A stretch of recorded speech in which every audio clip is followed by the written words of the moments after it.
കേരളാരോഗ്യക്ക് അങ്ങനെ ഒരു വളരെ സ്ട്രിഞ്ചൻ്റ് ആയിട്ടുള്ളത് ഒരു 80 വർഷമായിട്ട് അതേ ലെഗസി തന്നെ അത് ഫോളോ ചെയ്യുന്നു. ആയുർവേദം എന്നുള്ളതിൻ്റെ ഒരു ഫണ്ടമെന്റൽ അണ്ടർസ്റ്റാൻഡിങ് കൂടുതലും നമ്മുടെ നാട്ടിൽ പോലും ആൾക്കാർക്ക് ഇപ്പോൾ എനിക്ക് ഫോറിനേഴ്സിനാണ് കൂടുതൽ നമ്മുടെ നാട്ടിലെ വില. പണ്ട് 60 വയസ്സിലെ ആൾക്കാർക്ക് വന്നിരുന്ന പ്രശ്നം ഇന്ന് 40 വയസ്സിൽ വരുന്നുണ്ട്. എന്റെ എല്ലാം കംപ്ലീറ്റ് ഡിസ്ക് ഡീജനറേറ്റീവ് ആയി. ടൈം ഡ്യൂറേഷൻ മാത്രമായിരിക്കും ആൾക്കാർ നോക്കുക. How they go to sleep is also important. ഒട്ടുമിക്ക കുട്ടികളും അനീമിക്കാണ്. ചിലപ്പോൾ കുറെ തടിയൊക്കെ ഉണ്ടാവും, പക്ഷെ അനീമിക്കാണ്. ഐസ്ക്രീം വരെ പ്രീബയോട്ടിക്. ടാബ് നോക്കി ഇരുന്നാൽ എന്താ കുട്ടി കഴിക്കുന്നില്ല എന്നുള്ളൊരു ടാബോ നോക്കി വെച്ചാലേ കുട്ടി കഴിക്കുള്ളൂ എന്നുള്ള പോലെയാണ്. നമ്മൾ പാമ്പിന്റെ വിഷത്തിന് വരെ കൊടുക്കുന്ന സാധനമാണ്. നമ്മുടെ റോഡുകൾ തന്നെ കുറെയൊക്കെ ട്രാക്ക് മോഡ് തന്നെയാണല്ലോ. റോട്ടിൽ ഓടിച്ചാൽ തന്നെ പരിക്കാവും. ഞാൻ ഡെയിലി രാവിലെ 2-3 അശോകന്റെ കടിയും ഇൻസ്റ്റന്റ് അടുത്ത് നിർത്തി പോയിക്കൂടെ തന്നേന്ന് വെച്ചിട്ടുണ്ട്. ഞാൻ പറഞ്ഞു ഞാൻ അടുത്ത ട്രാക്കിൽ കാണാടാന്ന് പറഞ്ഞു. അണുതൈലം ഒഴിച്ച് ശീലം, അണുതൈലം വായിരിക്കും വരുമ്പോ ടേസ്റ്റ് എനിക്ക് തന്നെ ഭയങ്കര മടിയായിരുന്നു. ഒരു മോട്ടോർ സ്പോർട്സ് സ്റ്റാർ എന്നുള്ള രീതിയിലായിരിക്കും ഒരുപക്ഷെ ആളുകൾ നിന്നെ അറിയണ്ടാവുള്ളൂ. പക്ഷേ ഡോക്ടർ ഫഹദ് എന്നുള്ള ഒരു ആയുർവേദ ഡോക്ടറെ നമുക്കിന്ന് എക്സ്പ്ലോർ ചെയ്യാം. ആളുടെ കുറച്ച് ചരിത്രവും കുറച്ച് പരിപാടികളൊക്കെ നമുക്കിന്ന്.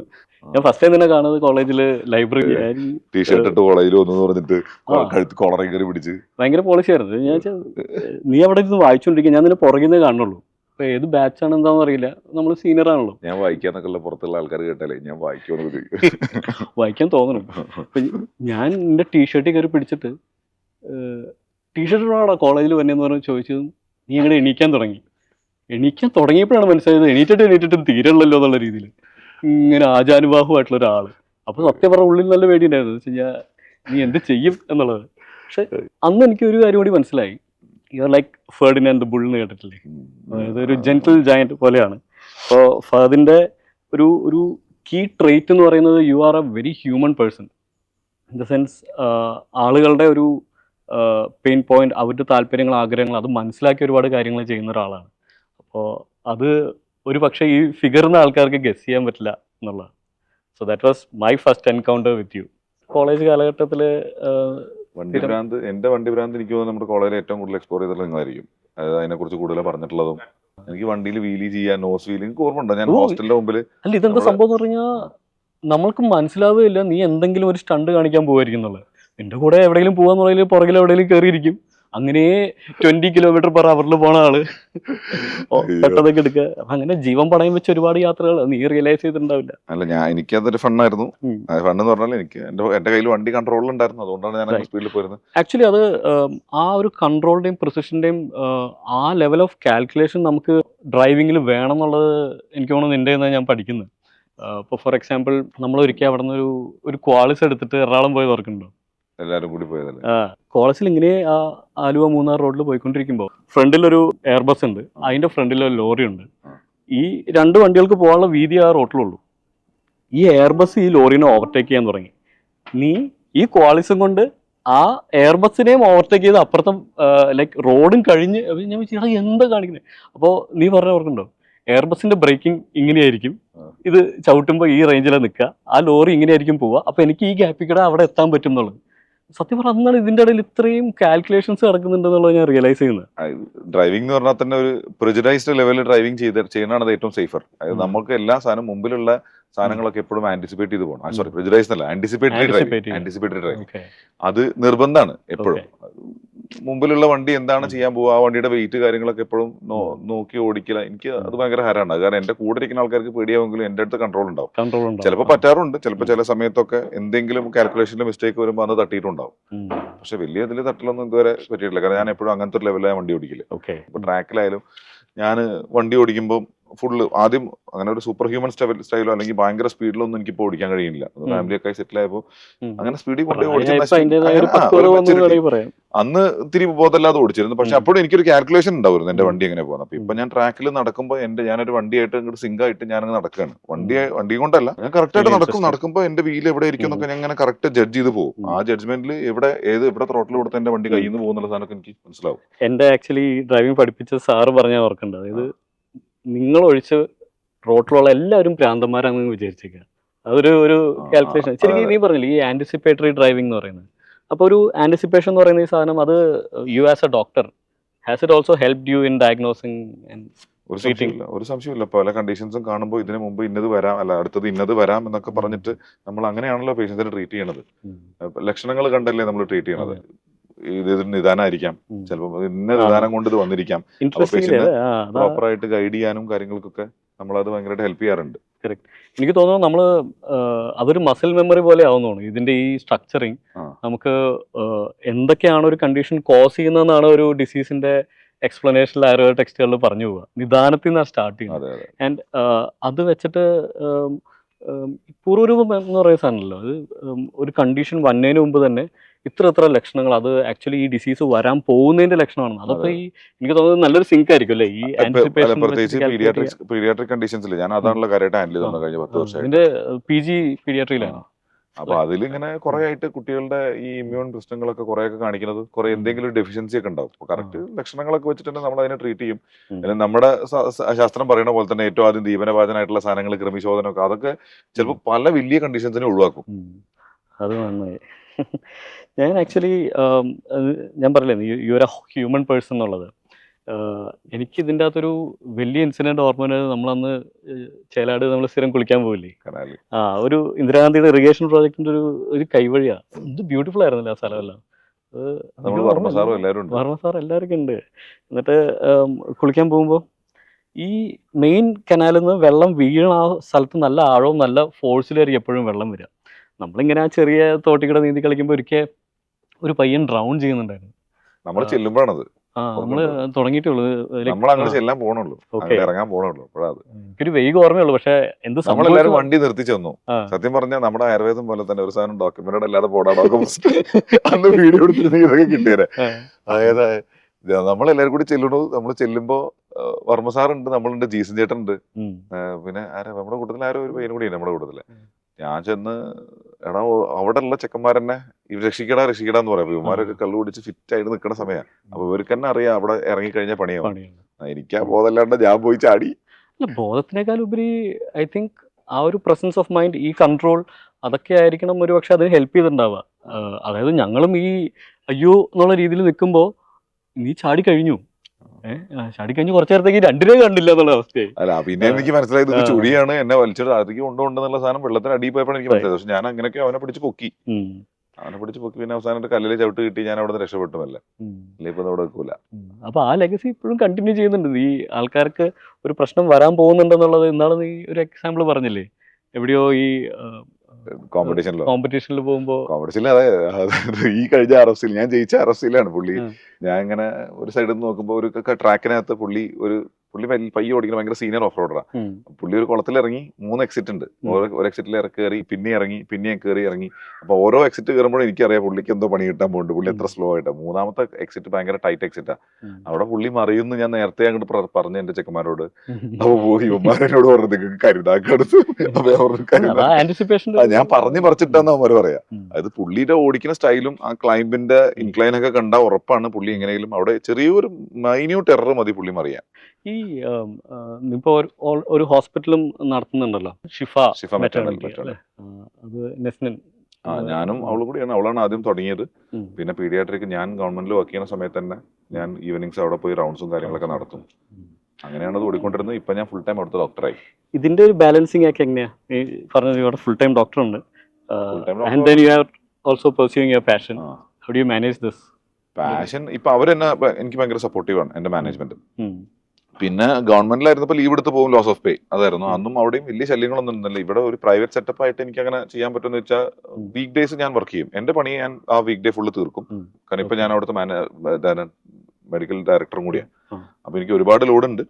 അത് ഫുള്ള് ഞാൻ ആ വീക്ക് ഡേ ഫുള്ള് തീർത്തിട്ട് വീക്കെൻഡ് ആവുന്ന സമയത്ത് മിക്കവാറും ഇവന്റ് ആയിരിക്കും. സാധാരണ ഈ ആയുർവേദ അലോപ്പതി എന്നുള്ള പ്രശ്നമൊക്കെ ഉണ്ടല്ലോ പൊതുവെ പുറത്ത്, അതൊന്നും ഞങ്ങൾക്ക് അവിടെ ഇല്ല. കാരണം ഞങ്ങൾക്ക് എന്ത് എമർജൻസി വന്നാലും സിറ്റുവേഷൻ ഡയറക്റ്റ് പേഷ്യന്റിനെ അങ്ങോട്ട് റെഫർ ചെയ്യാം. എനിക്കതിന് മടി തോന്നാറില്ല. എന്നെ കൊണ്ട് ഹാൻഡിൽ ചെയ്യാൻ പറ്റുന്ന സാധനമല്ലേ ഞാൻ പിടിച്ചിട്ട് കാര്യമുള്ളൂ. അപ്പൊ അതങ്ങനെ റെഫർ ചെയ്ത് വിടും. അവിടുത്തെ ഡോക്ടേഴ്സ് ആയാലും ഭയങ്കര സപ്പോർട്ടീവ് ആണ്. അവര് നമ്മുടെ പേഷ്യൻസിനെ നോക്കും, എന്താണ് കാര്യങ്ങൾ എന്നൊക്കെ നമ്മളോട് ചോദിക്കും. എങ്കിലും അങ്ങനത്തെ ഒരു ഡിവൈഡും പ്രജഡിസ് ഒക്കെ ഒരു മൈനോറിറ്റിയുടെ ഇടയിലേ ഉള്ളൂ.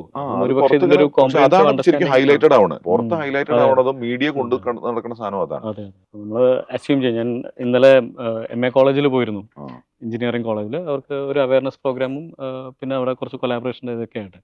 അപ്പോൾ ഞങ്ങളുടെ ഒരു മനസ്സിലെ ഒരു ഡിഫോൾട്ട് ചിന്ത എന്ന് പറയുന്നത് ഇവർക്ക് ആ ഒരു സയന്റിഫിക് അക്യൂമിനൊക്കെ ഉള്ള കുട്ടികളാണ്. അവർ ആയുർവേദം അത്ര എക്സ്പോസ്ഡ് ആയിരിക്കില്ല. So they should be having this prejudiced approach. ഇത് ഇങ്ങനെയൊക്കെയാണ്. പക്ഷെ സർപ്രൈസിംഗ്ലി അവർക്ക് വളരെ വാം ആൻഡ് റിസെപ്റ്റീവ് ആയിട്ടുള്ള, അവർക്ക് ഇഷ്ടമാണ് ആയുർവേദം എടുക്കാൻ. പക്ഷെ അതിൻ്റെ ഓപ്ഷൻസോ അല്ലെങ്കിൽ എന്തൊക്കെയാണെന്നുള്ളതിൻ്റെ അവയർനെസ് ആണ് ഇല്ലാത്തതെന്ന് മനസ്സിലായി. അപ്പോൾ അല്ല, നീ പറഞ്ഞ പോലെ ഇത് ഇങ്ങനെ എല്ലാവരും ചിന്തിച്ച് നടക്കുന്ന ഒരു കാര്യമേ അല്ല. അല്ല കുറെ പേർക്ക് ഇത് അറിയൂല. ഈ മീഡിയ വെറുതെ അനാവശ്യമായിട്ട്, പിന്നെ നമ്മളിതിൽ നിൽക്കണോണ്ടായിരിക്കാം മീഡിയ എന്ന് പോലും പറയാനില്ല, കുറച്ച് വളരെ ഇൻഡിവിജ്വൽസ്. കുറച്ച്. ഞാൻ നിന്നെ ഇങ്ങോട്ട് ഇൻവൈറ്റ് ചെയ്യാൻ വേണ്ടി വന്നപ്പോൾ you were in a hospital, right? Ayurveda ആയുർവേദ ഹോസ്പിറ്റലായിരുന്നു. You were recovering from something. ആ ഒരു സ്റ്റോറി നീ എൻ്റെ അടുത്ത് പറഞ്ഞപ്പോൾ എനിക്കത് വളരെ ലൈക്ക് ഇൻട്രസ്റ്റിംഗ് ആയിട്ട് തോന്നി. I think that's something that we should discuss further. എത്ര നേരം നടന്നപ്പോൾ ഞാൻ പർപ്പസ്ഫുള്ളി ഇങ്ങനെ ഞെളിയണതായിട്ട് എനിക്ക് തോന്നിയോ? ഞാൻ ഇങ്ങനെ ഒന്ന് ഹൈറ്റിന്റെ പ്രശ്നം കൊണ്ടും ഇത്രയും കാലത്തെ എന്റെ ലൈഫ് സ്റ്റൈല് കാരണം ഞാൻ ഭയങ്കരമായിട്ട് കൂനിപ്പോയി. ഭയങ്കര സ്റ്റൂപ്പിംഗ് പോസ്റ്ററായി എൻ്റെ. അത് എനിക്ക് ഭയങ്കരമായിട്ട് ഇമ്പാക്ട് വന്നിട്ടുണ്ട്. ഒന്ന് കുറെയൊക്കെ ചിലപ്പോൾ അഡാപ്റ്റഡ് ആയതായിരിക്കും പെയിൻ കാരണം. എപ്പോഴും ഇങ്ങനെ തലമുട്ടാതെ നടക്കുക, ആൾക്കാർ നോക്കുക, അത് എനിക്ക് ഭയങ്കര ഇറിറ്റേഷനും ഭയങ്കര ബുദ്ധിമുട്ടായി അവസാനം. അവസാനം പ്രത്യേകിച്ച് ഈ കോമ്പറ്റീഷൻ കൂടി ഓടി തുടങ്ങിയപ്പോൾ എനിക്ക് മാത്രമല്ല ഒരുപാട് പേർക്കുണ്ടെന്നുള്ള ഇപ്പോൾ റീസെന്റ് ആയിട്ട് മനസ്സിലാക്കണത്. എന്തായിരുന്നു എക്സാക്ട്ലി ഇഷ്യൂ? എക്സാക്ട്ലി പറഞ്ഞാൽ ചെറുപ്പത്തിൽ കുറച്ച് ആക്സിഡൻസ് ഒക്കെ പറ്റിയിട്ടുണ്ട്. അന്ന് എനിക്ക് കഴുത്തിന് ഇഞ്ചുറി ഉണ്ട്. പിന്നെ ഞാൻ മോളൊക്കെ ഉണ്ടായതിനു ശേഷം അവളെ എപ്പോഴും 10-15 കിലോ വെയിറ്റ് വരുന്നവരെ ഞാൻ അവളെ തോളിൽ 5-6 വയസ്സ് വരെയൊക്കെ ഞാൻ അവളെ എപ്പോഴും തോളിൽ എടുത്ത് നടക്കുമായിരുന്നു. എനിക്കിഷ്ടമായിരുന്നു. അത് കഴിഞ്ഞാൽ എനിക്ക് ഭയങ്കര കടച്ചിലൊക്കെ ഉണ്ടാവും. ഞാനത് മൈൻഡ് ചെയ്തില്ല. അപ്പോൾ കോമ്പറ്റീഷൻ ഓടിയിട്ടും എല്ലാ ദിവസവും ഒരു ട്രാക്ക് ഓടിക്കഴിഞ്ഞ് തിരിച്ചു വരുമ്പോൾ എനിക്ക് ഭയങ്കര കടച്ചിലായിരിക്കും. അപ്പൊ എന്റെ ചെക്കന്മാർ കൂടെ ഉണ്ടാവും, എന്റെ ടീമിലെ പിള്ളേരുണ്ടാവും. അവരോട് പറയുമ്പോൾ അവർ മസാജ് ചെയ്ത് തരും. അപ്പൊ അവര് വിചാരിക്കുന്നത് എന്റെ ഫറ്റീഗ് കൊണ്ട് വരുന്നതാണ്. ഞാൻ ഇതിനെ അങ്ങനെ മൈൻഡ് ചെയ്തില്ല. ഇങ്ങനെ വണ്ടി ഓടിച്ച് സ്ഥിരം ഹെൽമെറ്റ്. അവസാനം ഒരു ഇവന്റ് ഓടിച്ചു, ഭയങ്കര വിപ്ലാഷ് ഇഞ്ചറി പോലത്തെ ഒരു 3-4 അടി ഹൈറ്റിലേക്ക് വണ്ടി അങ്ങ് പൊങ്ങി അവിടെ നിന്ന് താഴേക്ക് വീണു. അത് കഴിഞ്ഞപ്പോൾ എനിക്ക് ഭയങ്കര പെയിൻ ആയിരുന്നു. ഞാനത് മൈൻഡ് ചെയ്തില്ല. പിന്നെയും ടിപ്പിക്കൽ നമ്മുടെ സയൻസിൽ പറയണ പോലെ തന്നെ നിദാന പരിവർത്തനം ആയിരുന്നു വേണ്ടത്. ഞാൻ അതിനെ ചെയ്തില്ല. നേരെ കാസർഗോഡ് നിന്ന് വണ്ടി ഓടിച്ച് വീട്ടിൽ വന്നു. വീട്ടിൽ നിന്ന് നേരെ എറണാകുളം വന്നു. എറണാകുളത്ത് നിന്ന് ഒരു ജിപ്സി എടുത്തിട്ട് ഇവിടുന്ന് വീട് വരെ പിന്നെയും തിരിച്ചു ഓടിച്ച് അതിന്റെ അടുത്ത ദിവസം ഭയങ്കര ട്രെയിനേഴ്സ് വർക്ക്, ഫിസിക്കൽ പണി. അതായത് അക്കാഡമിയിൽ ഞാൻ ഓഫ് റോഡ് അക്കാഡമി നടത്തുന്നുണ്ട്. അതിന്റെ ട്രെയിനിങ് ഒക്കെ കൂടി ചെയ്ത് പിന്നെ അതിന്റെ അടുത്ത ദിവസം എനിക്ക് അടിക്കാൻ പറ്റുന്നില്ല. പിന്നെ ഞാൻ നേരെ ഹോസ്പിറ്റലൈസ്ഡ് ആയി. പോയി നോക്കിയപ്പോൾ ഭയങ്കര സിവിയർ സെർവൈക്കൽ ഇഞ്ചറി പറഞ്ഞാൽ മൈലോപ്പതിയിലേക്ക് എത്തി. അത് നേരെ MRI ചെയ്തപ്പോഴാണ് മനസ്സിലായത് മൈലോപ്പതി ആയി. അപ്പൊ ഞാൻ എനിക്കറിയാവുന്ന ആൾക്കാരൊക്കെ ന്യൂറോ സർജൻസിനെ ഒക്കെ വിട്ടു. എന്റെ കസിനോട് കഴിച്ചു കൊടുത്തു. അപ്പൊ അവൻ പറഞ്ഞത് അത് കുറച്ച് സിവിയർ ആണ്. അപ്പൊ എനിക്ക് സർജറി ചെയ്യാൻ എനിക്കൊരു ധൈര്യമില്ല. അപ്പൊ ഞാൻ ഷിബു സാറെ വിളിച്ചു. പിന്നെ എന്താണ് ഷിബു സാറെ വിളിച്ചു. പിന്നെ ഷിബു സാർ എന്നോട് പറഞ്ഞു ഫാദർ ഇത് കുറച്ച് സിവിയർ ആണ്, ട്രീറ്റ്മെന്റ് എടുക്കണമെന്ന് പറഞ്ഞു. പിന്നെ ഞാൻ വെറുതെ കോതമംഗലം വഴി അന്ന് എനിക്ക് മൂന്നാറൊന്ന് പോകണം. അപ്പൊ ഞാൻ കോതമംഗലം വഴി വിജയ് ഡോക്ടറെ കണ്ടു. അപ്പോൾ പറഞ്ഞു നീ വന്ന് അഡ്മിറ്റ് ആവുക, നമുക്ക് ശരിയാക്കാൻ തോന്നുന്നു. അപ്പൊ എനിക്ക് കോതമംഗലം പോയി കഴിഞ്ഞാൽ പിന്നെ പരിചയമുള്ള ആൾക്കാരൊക്കെ വന്നു. അപ്പൊ ഞാൻ മെല്ലെ ഇവിടെയും വേണ്ട, പെരിന്തൽമണ്ണയും വേണ്ട, എനിക്ക് ഒഴിഞ്ഞൊരു സ്ഥലം പോകണമെന്നുണ്ട്. അങ്ങനെ ഞാൻ ഇവിടെ എറണാകുളത്തേക്ക് വന്നു. ഷെയ്നെ വിളിച്ചപ്പോൾ ഷെയ്ൻ പറഞ്ഞു നീ വാ, ഇവിടെ ഫിസിയോതെറാപ്പി ഒക്കെ ഉണ്ട്. പ്രോപ്പർ അവര് ഒരു ഇന്റഗ്രേറ്റഡ് സെറ്റപ്പാ പോകണം. ആയുർവേദം ചെയ്യും. ഷെയ്ൻ അതായത് രാവിലെ ആയുർവേദ ട്രീറ്റ്മെന്റ് PG പോലെ എന്തെങ്കിലും ട്രീറ്റ്മെന്റ് ചെയ്യും. അതിന്റെ കൂടെ തന്നെ ഫിസിയോതെറാപ്പി ചെയ്യും. ഫിസിയോതെറാപ്പിയിൽ ഇത് മൈലോപ്പതി വന്നു കഴിഞ്ഞാൽ ട്രാക്ഷൻ ഒന്നും ചെയ്യാൻ പാടില്ല, കോൺട്രാൻഡിക്കേറ്റഡ് ആണല്ലോ.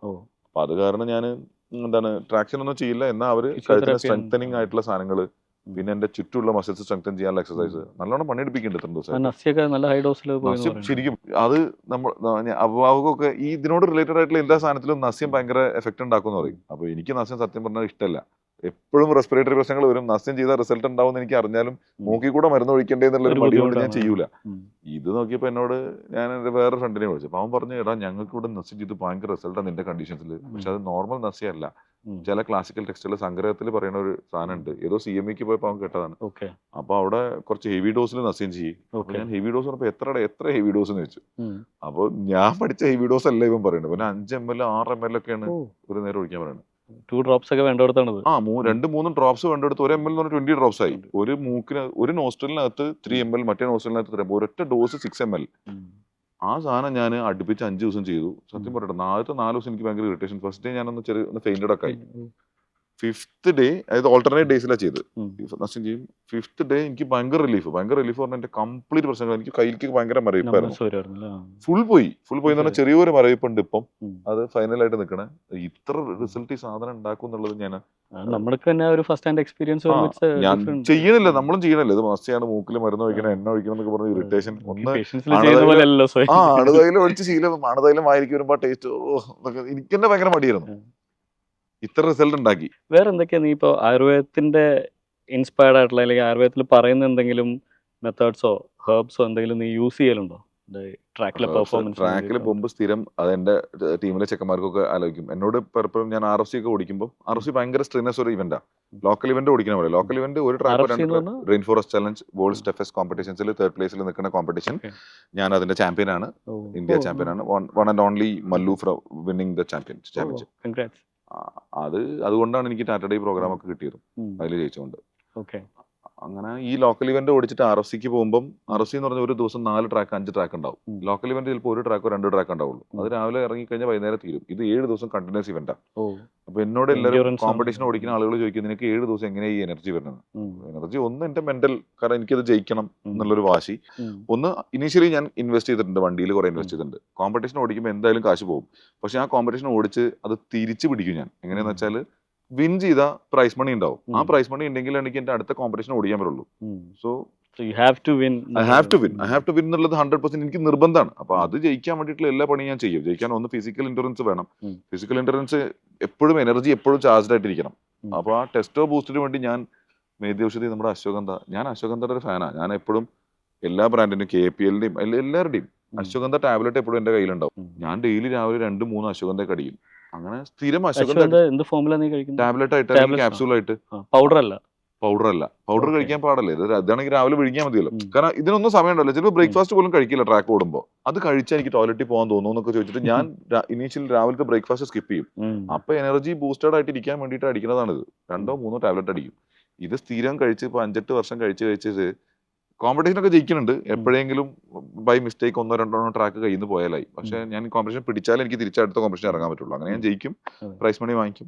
അതാണ് എന്നെ ഇതിൽ പിടിച്ചു നിർത്തുന്നത്. അശ്വഗന്ധ സ്ഥിരം കഴിച്ചാൽ വല്ല പ്രശ്നം ഉണ്ടാക്കുമെന്ന് ചോദിക്കാൻ വേണ്ടി ഞാൻ ഒരിക്കൽ നമ്മുടെ ഹാർവിൻ സാർ ഓർമ്മല്ലേ, ഹാർവിൻ സാർ ഒരിക്കൽ നമ്മുടെ അവിടെ വന്നു. പുള്ളി PG രസശാസ്ത്രം പ്രസിദ്ധിയാണ്. അപ്പൊ ഞാൻ പുള്ളിയോട് ഇങ്ങനെ പറഞ്ഞ്, എന്നോട് ഇങ്ങനെ പുള്ളി കുറെ ഇരുന്ന് സംസാരിച്ചു രാത്രി. പുള്ളി അവിടെ ഒരു CMEക്ക് വേണ്ടി വന്നപ്പോൾ ഞാൻ വീട്ടിലേക്ക് വിളിച്ചു വരുത്തി അവിടെ പിടിച്ച് കിടത്തി. ഇവിടെ നിൽക്കുന്നിട്ട് പോവാന്നൊക്കെ പറഞ്ഞ് ഞാൻ വീട്ടിലേക്ക് വിളിച്ചു. പുള്ളിയുടെ ഫ്രണ്ട് ഉണ്ടായി. അപ്പൊ ആള് അശ്വഗന്ധനെ കുറിച്ച് ഞാൻ പറഞ്ഞു, എന്നോട് ചോദിച്ചു ഇങ്ങനെ കാര്യങ്ങൾ. ഞാൻ പറഞ്ഞു ഇങ്ങനെയാണ് ഞാൻ ഇത് ചെയ്യുന്നുണ്ട്. അപ്പോൾ എന്താണ് സാറ് പറഞ്ഞു, ഇൻസ്റ്റന്റ് അപ്പൊ തന്നെ പറഞ്ഞു, എടാ നീ എക്സ്ട്രാക്ട് ആണോ കഴിക്കുന്നത് പ്യൂർ അശ്വഗന്ധനെ കഴിക്കും? ഞാൻ പറഞ്ഞു എനിക്ക് അറിഞ്ഞൂടാ, ഞാൻ എന്തായാലും ടാബ്ലറ്റാ വാങ്ങിക്കുന്നത്. അപ്പൊ നീ അത് പ്രോപ്പറായിട്ട് നോക്കണം. ചില ബ്രാൻഡുകൾ എക്സ്ട്രാക്ട് കൊടുക്കുന്നുണ്ട്. അപ്പൊ എക്സ്ട്രാക്ട് എപ്പോഴെങ്കിലും കഴിക്കുന്നതുകൊണ്ട് എനർജിക്ക് രസമാണ്, മേദ്യൌഷധിയൊക്കെയാണ്, അശ്വഗന്ധയാണ്, നമ്മുടെ ടെസ്റ്റോ ബൂസ്റ്റഡ് ആയിട്ട് നിൽക്കും. പക്ഷെ എക്സ്ട്രാക്ട് കണ്ടിന്യൂസ് കഴിച്ചു കഴിഞ്ഞാൽ ഡീമൈലിനേഷൻ വരും എന്ന് പറഞ്ഞ് പുള്ളിനെ ഒന്ന് പേടിപ്പിച്ചു. അതോടുകൂടി ഞാൻ മറ്റു ബ്രാൻഡുകളുടെ ഞാൻ നോക്കാറില്ല ഏതാണ്.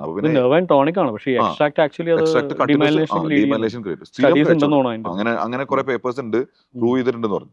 അപ്പൊ എന്നോട് പറഞ്ഞു, നീ പ്യൂർ അശ്വഗന്ധ ആണെങ്കിൽ കഴിച്ചോ, അത് എത്ര വേണമെങ്കിലും കഴിച്ചോ, നിനക്ക് ഒന്നും പറ്റില്ല, നീ നിന്റെ എഫക്റ്റും കിട്ടും നിനക്ക്. അപ്പൊ അങ്ങനെ പ്യൂർ അശ്വഗന്ധ പൗഡർ ആയിട്ട് കഴിക്കാൻ പറഞ്ഞു. ഞാൻ പറഞ്ഞു പൗഡർ ആയിട്ട് കഴിക്കാൻ ഓപ്ഷൻ ഇല്ല.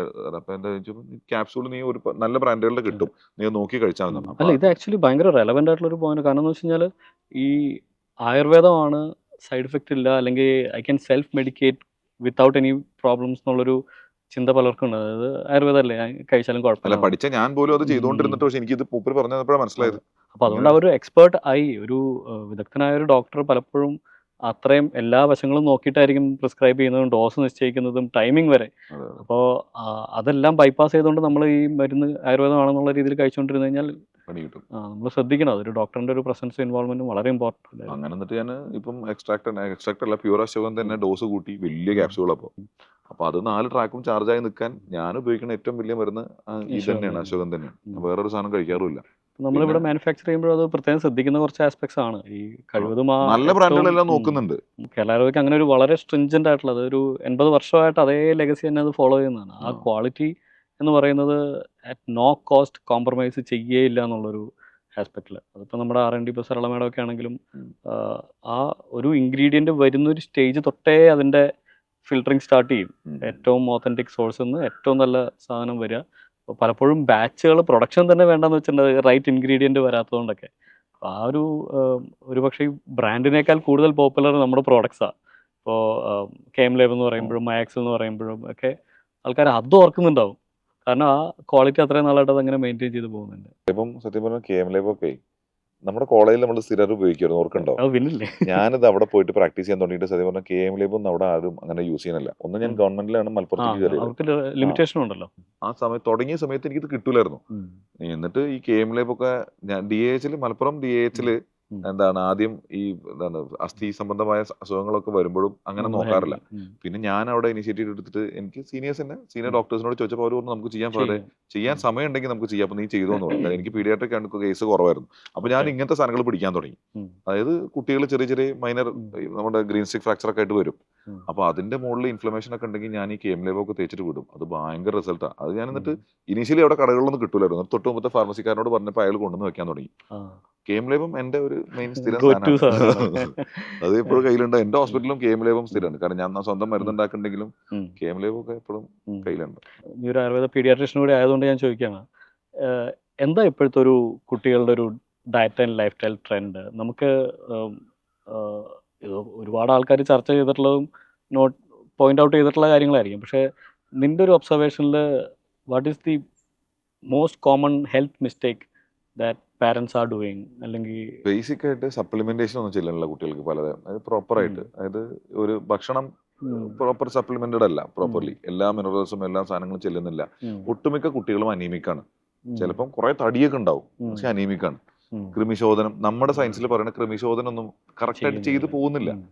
എനിക്ക് കാര്യമായിട്ടല്ലേ, എനിക്ക് എന്തൊരു കേസ് വന്നാലും ഡീവർമിംഗ്, ഞാൻ ദീപനവാചനായിട്ടുള്ള ഡീവർമിംഗ് ചെയ്താൽ തന്നെ എനിക്ക് ഭയങ്കര റിസൾട്ട് ഉണ്ടാക്കാറുണ്ട്. ഒട്ടുമിക്ക കേസുകളും ഹോസ്പിറ്റലിൽ വരുന്ന ഇഷ്ടം പോലെ കേസുകൾ. ഇപ്പൊ ഏതൊരു കേസ് വന്നാലും ഇപ്പൊ ചിലപ്പോൾ റെക്കറന്റ് റെസ്പിറേറ്ററി ഇൻഫെക്ഷൻസ് ഒക്കെ ഉണ്ടാവും, അതും വരും ഇഷ്ടം പോലെ. അത് അലർജിക് ആയിട്ട് കുറെ സാധനങ്ങൾ വരും.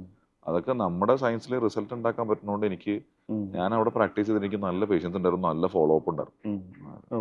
ഗവൺമെന്റിൽ കൗമാര കൃത്യമായിട്ട് പീഡിയാട്രിക്സ് എന്ന് പറഞ്ഞ ഡിപ്പാർട്ട്മെന്റ് ഉള്ളത് തന്നെ ആർക്കും അറിയില്ല. ശരിക്കും അതിന് വേണ്ടിയിട്ടാണ് ഗവൺമെന്റ് ഇങ്ങനെ പ്രൊജക്ട് തുടങ്ങിയത്.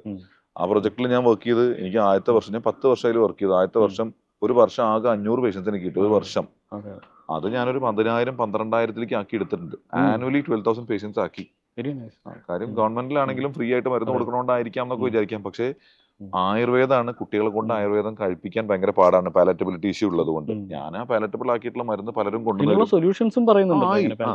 പക്ഷെ അങ്ങനെ പാലറ്റബിൾ ആക്കാൻ സൊല്യൂഷൻ ആരും റെഡിയല്ല. പാരന്റ്സിന് ഇപ്പൊ തേൻ ചേർത്ത് കൊടുക്കുന്ന പറയുമ്പോൾ അവർ റെഡിയല്ല. ക്യാപ്സൂളോ സിറപ്പോ ആണെങ്കിൽ അവർ ഇൻസ്റ്റന്റ് കൊടുക്കും. അപ്പൊ നമ്മുടെ സാധനം ഫോർമുലേഷൻസ് അങ്ങനെ ആക്കി തുടങ്ങി പല ബ്രാൻഡുകളും. അപ്പൊ അത് ഭയങ്കര രസമാണ്. അത് കാരണം ട്രീറ്റ് ചെയ്യാൻ പറ്റുന്നുണ്ട്. പിന്നെ റിസൾട്ട് കാണുമ്പോൾ പാരന്റ്സും താനെ വന്നു തുടങ്ങി. ഇപ്പൊ നമ്മുടെ അരിഷ്ടവും ഗുളികയൊക്കെ കഴിച്ചു കഴിഞ്ഞാൽ വരുമോ? ഇപ്പൊ കറക്റ്റ് ആഹാരകാലം അല്ലെങ്കിൽ ഔഷധകാലം എന്നൊക്കെ പറഞ്ഞു കൊടുക്കാതെ ഇപ്പം പോസ്റ്റ് ബ്രാൻഡിയിൽ കഴിക്കാൻ പറയുമല്ലോ നമ്മള്. അപ്പൊ അത് ഞാൻ അരിഷ്ടവും ഗുളികയും ഒരുമിച്ചൊക്കെ പൊടിച്ച് ചേർത്ത് മിക്സ് ചെയ്ത് കൊടുക്കും ആദ്യം തന്നെ.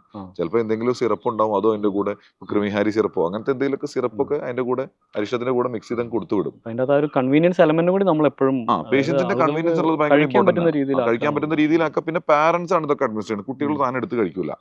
പാരന്റ്സിന് ഇതിനൊന്നും സമയമില്ല. അവർക്ക് ചിലപ്പോൾ ഹൗസ് ഹോൾഡ് വർക്ക് ഉണ്ടാവും, ചിലപ്പോൾ അവർ ജോലിക്ക് പോകണവരായിരിക്കും. അപ്പൊ അവരുടെ കാര്യങ്ങൾ എളുപ്പമാക്കാൻ നമ്മൾ അങ്ങനെ അഡാപ്റ്റ് ചെയ്യാൻ തുടങ്ങി. അപ്പൊ അത് കാരണം കൂടുതൽ പേഷ്യൻസ് വന്നു തുടങ്ങിയിരുന്നു. നമ്മൾ അതുപോലെ നേരത്തെ ഡിസ്കസ് ചെയ്തതാണ് ഇവരുടെ ഈറ്റിംഗ് ഹാബിറ്റ്സ് എന്ന് പറയുന്നത്. അതായത് ഇപ്പോൾ ഒരു ശരിക്കും നമ്മൾ പറയില്ലേ, ആഹാരം കഴിക്കുമ്പോൾ എപ്പോഴും തന്മന ആയിരിക്കണം, മൈൻഡ്ഫുൾ ഈറ്റിംഗ്, മനസ്സോടുകൂടി ആഹാരം കഴിക്കുക എന്നുള്ളത് ഭയങ്കര ഇമ്പോർട്ടൻ്റ് ആണ്. പാരന്റ്സ് തീരെ നോക്കുന്നില്ല.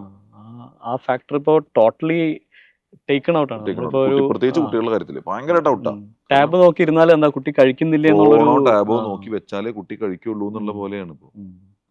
അതൊക്കെ എനിക്ക് തോന്നുന്നു ഈ ലോങ് ടേം ഹെൽത്തിനൊക്കെ എഫക്ട് ചെയ്യുന്നുണ്ട്. അല്ല, അതുകൊണ്ട് ഒന്നും അബ്സോർബ് ചെയ്യണില്ല. കാരണം കുട്ടി ചവച്ചരച്ച് കഴിക്കുന്നില്ല, വെറുതെ വിഴുങ്ങാണ്, വേണ്ടത് എന്താന്ന് നോക്കുന്നില്ല. ആ കുട്ടി മധുരമാണെങ്കിൽ മധുരം വേണ്ടാത്ത കുട്ടികളാണെങ്കിൽ അവർക്ക് എന്ത് ഫോർമുലേഷൻ ആണ് ആ ഫോർമുലേഷനിൽ കൊടുക്കുക ഫുഡ്, ആ ഫോമില് അത്രേ അവർ നോക്കുന്നുള്ളൂ പാരന്റ്സ്. എന്തെങ്കിലും ചെല്ലുണ്ടല്ലോ, അല്ലെങ്കിൽ കുട്ടി ഭയങ്കര തടിച്ചിരിക്കുന്നുണ്ടല്ലോ, ചബിയായിട്ടിരിക്കണ്ടല്ലോ, ചിലര് അത് മാത്രമേ നോക്കുള്ളൂ. എന്നാൽ പ്രോപ്പർ ആയിട്ട് ഭയങ്കര അനീമിക്കായിരിക്കും ഒട്ടുമിക്ക പേഷ്യൻസും വരുന്ന കുട്ടികൾ. പ്രത്യേകിച്ച് എന്റെ ചവയ്ക്കുക എന്നുള്ള സാധനം എനിക്ക് തോന്നുന്നു ദ ആർട്ട് ഓഫ് ചൂയിങ് ആ കുട്ടിക്കാലം തൊട്ടേ അങ്ങ് നഷ്ടപ്പെടുക. ഇപ്പം നമ്മളും ആക്ച്വലി നമ്മൾ ശ്രദ്ധിച്ചാലാണ് മനസ്സിലാവും, നമ്മളും പലപ്പോഴും ആഹാരം വിഴുങ്ങാണ് ചെയ്യുന്നത്. അപ്പം ഞാനിപ്പോൾ പേഷ്യൻസിനോട് പറയും, കൗണ്ട് ചെയ്യാൻ പറയും. അതായത് respective of the problem that they are having, അവർ ഫുഡ് എങ്ങനെയാണോ കഴിക്കുന്നത് അവരോട് എണ്ണി മനസ്സിലൊന്ന് എണ്ണാൻ പറയും. അപ്പോൾ കുറച്ച് കഴിയുമ്പോൾ അത് ഓട്ടോ ഡെഗ്ലൂട്ടേഷൻ എന്ന് പറയും. തന്നെ ആ ആഹാരം ഒരു പ്രോപ്പർ പാകത്തിലേക്ക് എത്തിക്കഴിഞ്ഞാൽ തന്നെ വിഴുങ്ങി പോവും. ആ ഒരു പോയിന്റിലാണ് ഇവർ റിയലൈസ് ചെയ്യുന്നത്, അയ്യോ ഇത്രയും ചവയ്ക്കണമായിരുന്നല്ലോ എന്നുള്ളത്. അത് ആ ഫുഡ് നന്നായിട്ട് അപ്രീഷിയേറ്റ് ചെയ്യാനും പറ്റും, ടേസ്റ്റും കിട്ടും, ഡൈജഷനും നല്ലതാണ്.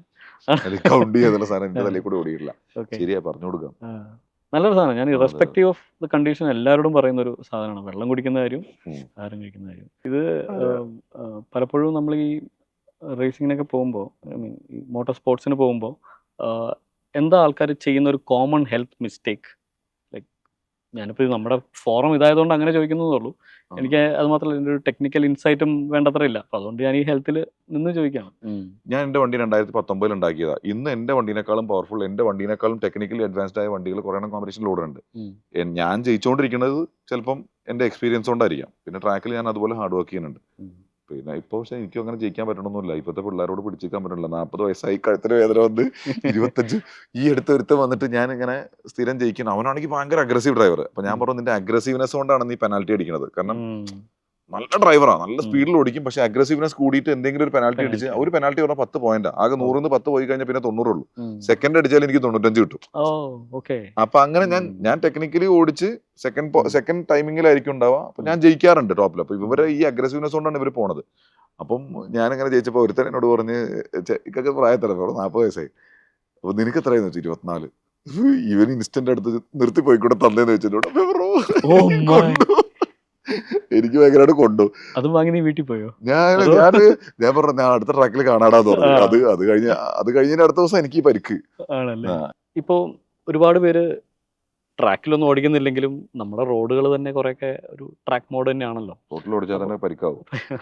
അപ്പോൾ ഡെയിലി ബേസിസിൽ വാഹനം ഓടിക്കുന്ന ആൾക്കാർ, 2 വീലേഴ്സ് ആയിക്കോട്ടെ 4 വീലേഴ്സ് ആയിക്കോട്ടെ, അവരോടുള്ള അഡ്വൈസസ് എന്തൊക്കെയാണ്? സത്യം പറഞ്ഞാല് ഫിസിക്കൽ ഫിറ്റ്നസ് വെച്ച് നോക്കുന്ന കാര്യത്തിലാണെങ്കിൽ ഹെൽമെറ്റിന്റെ കാര്യം പറയാം. നമ്മൾ ബൈക്കേഴ്സ്, ഞാൻ ബൈക്ക് ഓടിക്കാൻ, എനിക്ക് ബൈക്ക് ഓടിക്കാൻ ഭയങ്കര ഇഷ്ടമാണ്. പക്ഷെ ഇപ്പൊ എനിക്ക് ഫുൾ ലിമിറ്റേഷൻ വന്നു. എൻ്റെ അടുത്ത് ബൈക്ക് ഉണ്ട്, എനിക്ക് ഓടിക്കാൻ പറ്റുന്നില്ല. കാരണം കഴുത്തിന് ഈ പരിക്കുള്ളതുകൊണ്ട്. ഈ കഴുത്തിനുള്ള പരിക്ക് എനിക്ക് ഞാൻ ഇതിൽ ചെയ്തുകൊണ്ട് പറ്റിയത് മാത്രമൊന്നുമല്ല. ഇത് ഒരു കാരണമായിരിക്കാം, ഒരു കാരണമാണ് ഓഫ് കോഴ്സ്. പക്ഷെ ഡെയിലി ബൈക്ക് ഓടിക്കുക, ഇത്രയും ഹെവി ഹെൽമെറ്റ് കൊണ്ട് നടക്കുക എന്നുള്ളത് തന്നെ നമുക്ക് ഭയങ്കര സ്ട്രെയിനാണ്. ഇപ്പോൾ ഒരു വെറുതെ സ്ഥിരമായിട്ട് ഡെയിലി 100 കിലോമീറ്റർ ജോലിക്ക് ബൈക്കിൽ പോയി വരുന്ന ആൾക്കാർ ഇഷ്ടം പോലെ ഉണ്ട്. ഇപ്പൊ നമ്മള് ഈ സ്വിഗ്ഗിയിലൊക്കെ വർക്ക് ചെയ്യുന്ന ആൾക്കാർ ഫുൾ ടൈം ഒരു ഫുൾ ടൈം അതിൽ അവർക്കും ഭയങ്കര സ്ട്രെയിൻ ഉണ്ട്. ശരിക്കും അവരെ കൂടെ ഒക്കെ നമ്മുടെ ട്രീറ്റ്മെന്റ് ഭയങ്കര റിസൾട്ട് ഉണ്ടാക്കുന്ന സാധനമാണ്. വെറുതെ ഒരു ആയുർവേദിക് മസാജ് വീക്ക്ലി വൺസ് അല്ലെങ്കിൽ monthly once, at least annually once or twice ചെയ്താൽ ഭയങ്കര റിസൾട്ട് ഉണ്ടാക്കും എന്നുള്ള കാര്യം അവർ ചിന്തിക്കുന്നില്ല. നമ്മുടെ കഴുത്തിനെ സപ്പോർട്ട് ചെയ്യാനുള്ള ഒരു പണിയും ചെയ്യണില്ല. പിന്നെ പോസ്ചർ കറക്ഷൻ, എന്റെ മെയിൻ പ്രശ്നം പോസ്ചർ ആയിരുന്നു. എന്റെ പോസ്ചർ കാരണമാണ് എനിക്ക് പണി കിട്ടിയത്. ഞാൻ വളഞ്ഞിട്ട് എന്റെ സെർവൈക്കൽ കംപ്രഷൻ കൂടിയതാ. പണ്ട് 60 വയസ്സിലെ ആൾക്കാർക്ക് വന്നിരുന്ന പ്രശ്നം ഇന്ന് 40 വയസ്സിൽ വരുന്നുണ്ട്. കാരണം അന്നത്തെ ഫുഡും അല്ല, അന്നത്തെ ലൈഫ് സ്റ്റൈലും അല്ല. എനിക്കില്ലേ, ഞാനിപ്പോ എന്റെ MRI ചെയ്തപ്പോ എനിക്ക് ഭയങ്കര എന്താ പറയാ, എന്റെ എല്ലാ കംപ്ലീറ്റ് ഡിസ്കും ഡീജനറേറ്റീവ് ആയി. 40 വയസ്സിൽ എങ്ങനെ ഡീജനറേറ്റീവ് ഡിസ്റ്റേഞ്ചസ് വരാം?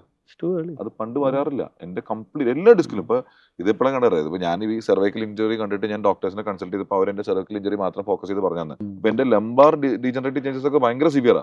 അപ്പൊ പറഞ്ഞു, നീ പ്രിവെന്റീവ് ആയിട്ടുള്ള സാധനങ്ങളും ചെയ്യണം എന്നർത്ഥം. സ്പോർട്ടിൽ നിന്നല്ല, എല്ലാവരും ചെയ്യണം. നമ്മൾ സപ്ലിമെന്റ് ചെയ്യണല്ലോ. എനിക്ക് കാൽഷ്യം ഇല്ലാത്തതിന്റെ കുറെ പ്രശ്നം വന്നു, അതുകൊണ്ടൊക്കെ ഇത് പറ്റണത്.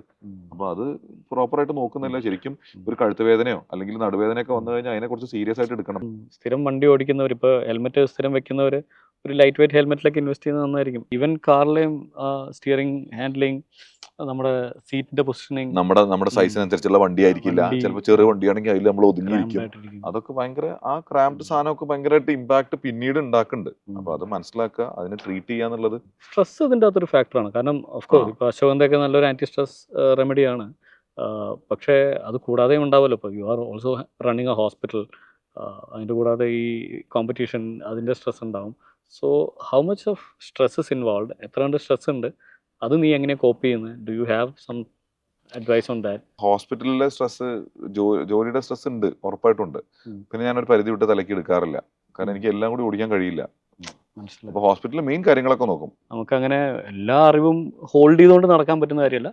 But our job is to identify. നമുക്ക് ഒരു ഡോക്ടറിന്റെ ഒരു one of the first responsibilities എന്ന് പറയുന്നത് ഒരു മിസ്ഡയഗ്നോസിസിലേക്ക് പോയി ഒരു ഹാമിലേക്ക് എത്തിക്കാവുന്ന ഒരു സാഹചര്യം എപ്പോഴും ഒഴിവാക്കുക എന്നുള്ളത്.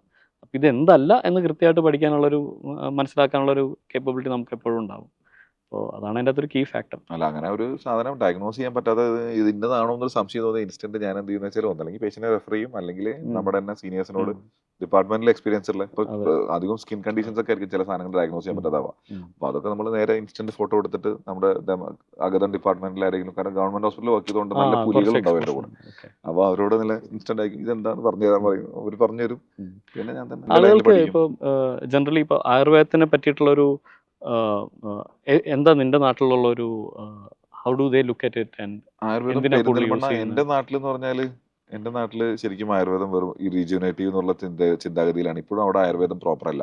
ഞാൻ സത്യം പറഞ്ഞാൽ ഞാൻ കോതമംഗലത്ത് വന്ന് പഠിച്ചിട്ടേ ഇവിടെ വന്ന് പഠിച്ചിട്ട് മലപ്പുറത്തേക്ക് പോകുമ്പോൾ ഒരു ആയുർവേദ മരുന്ന് അല്ലെങ്കിൽ ഒരു പേറ്റന്റ് മരുന്ന് അല്ലെങ്കിൽ ഒരു കമ്പനിയുടെ ഇപ്പൊ KPL മരുന്ന് എടുത്തോ, ഈ സാധനം അവിടെ പോയി നമ്മൾ പ്രാക്ടീസ് ചെയ്യുന്ന ഒരു സാധനം അവിടെ കിട്ടില്ല. കേരള ആയുർവേദ ലിമിറ്റഡ് ആണ്. അപ്പം പല സാധനങ്ങളും അന്ന് നമ്മൾ പല സാധനങ്ങളും ബയോജസ്റ്റ് അങ്ങനെ ഒരുപാട് സാധനങ്ങൾ ഇവിടെ ഉപയോഗിച്ച് ഓർക്കുന്നില്ലേ, കോളേജിലൊക്കെ ഇത് എല്ലാവരും എഴുതുമായിരുന്നു. ബയോജസ്റ്റ് നമ്മൾ എന്തെങ്കിലും ഇൻഫ്ലമേറ്റീവ് കണ്ടീഷൻ അല്ലെങ്കിൽ ഇൻഫെക്റ്റീവ് കണ്ടീഷൻസ് ഇഷ്ടംപോലെ ഇവിടെ കൊടുക്കണില്ലേ. ഈ സാധനം ഒന്നും അവിടെ ഇല്ല. അപ്പൊ ഞാൻ അവിടെ പോകുമ്പോൾ നോക്കുമ്പോൾ ഫുള്ള് ക്ലാസിക്കൽ മരുന്ന്, ആയുർവേദം എന്ന് പറഞ്ഞാൽ ക്ലാസിക്കൽ മാത്രം. ഞങ്ങളുടെ നാട്ടിൽ ഇപ്പോഴും അങ്ങനെ കൺസെപ്റ്റ്, പക്ഷെ ഇപ്പൊ മാറി തുടങ്ങി. ചില കണ്ടീഷൻസിന് മാത്രമാണ് ആയുർവേദത്തിന് ആൾക്കാർ അങ്ങനെ ആയിരുന്നു. ഇപ്പൊ കുറെയൊക്കെ മാറി തുടങ്ങി. പക്ഷെ ഇപ്പോഴും ഞങ്ങൾ അങ്ങനെ ആയുർവേദം അങ്ങനെ ഭയങ്കര പ്രൊമോട്ടഡ് അല്ല നമ്മുടെ ഏരിയയിൽ. ഒന്ന് എന്റെ ടൗൺ എന്ന് പറഞ്ഞ ഒരു ഹോസ്പിറ്റൽ ടൗണാണ്. അവിടെ ആയുർവേദിക് ഹോസ്പിറ്റൽസിനെക്കാളും കൂടുതൽ, ആയുർവേദിക് ഹോസ്പിറ്റൽസിനെക്കാളും കൂടുതലെന്നല്ല, അവിടെ അലോപ്പതിക് ഹോസ്പിറ്റൽസിന്റെ ഒരു കോൺസെൻട്രേറ്റഡ് ഏരിയ. എന്താണ് 16-17 ഹോസ്പിറ്റൽസ് ഉണ്ട്. അതിൽ പെരിന്തൽമണ്ണ മാത്രം. അതിൽ മൾട്ടി സ്പെഷ്യാലിറ്റി എത്ര ഉണ്ട്? 5 എണ്ണം. 5 മൾട്ടി സ്പെഷ്യാലിറ്റി ഹോസ്പിറ്റല്, ഒരു മെഡിക്കൽ കോളേജ്, സൂപ്പർ സ്പെഷ്യാലിറ്റി 3 എണ്ണം. ഇങ്ങനെ പല സാധനം. പെരിന്തൽമണ്ണ ഹോസ്പിറ്റൽ ടൗണാ. പെരിന്തൽമണ്ണ ഡെവലപ്മെന്റ് പണ്ട് ബിസിനസ്സുകാരായിരുന്നു. ഇന്ന് അത് ഹോസ്പിറ്റലാണ് അവിടുത്തെ ഡെവലപ്മെന്റ്. ഹോസ്പിറ്റലും പാരാമെഡിക്കൽ കോളേജസും. മെഡിക്കൽ കോളേജ് ഒന്ന്, പാരാമെഡിക്കൽ ഇൻസ്റ്റിറ്റ്യൂഷൻസ് കുറെ വന്നു. അൽഷിഫയ്ക്കും മൗലാനയ്ക്കും എല്ലാവർക്കും ഉണ്ട്. EMS-നുണ്ട്. ഇവരൊക്കെ ഭീകര ഹോസ്പിറ്റൽ. അതിന്റെ ഇടയിൽ ഒരു ആയുർവേദക്കാരൻ സർവൈവ് ചെയ്യാന്ന് പറഞ്ഞാൽ ഇറ്റ്സ് നോട്ട് ഈസി. അപ്പൊ അതിന്റെ കൂടെ നമ്മൾ ഇങ്ങനെ ഒരു സാധനം ഉണ്ട്. ഇപ്പൊ പെരിന്തൽമണ്ണയിൽ പേര് കേട്ട ഒരു ആയുർവേദിക് ഹോസ്പിറ്റൽ ഉണ്ടെന്ന് വെച്ചില്ല. ഡോക്ടേഴ്സ് ഉണ്ട് പലരും അവിടെ ഇവിടെയും.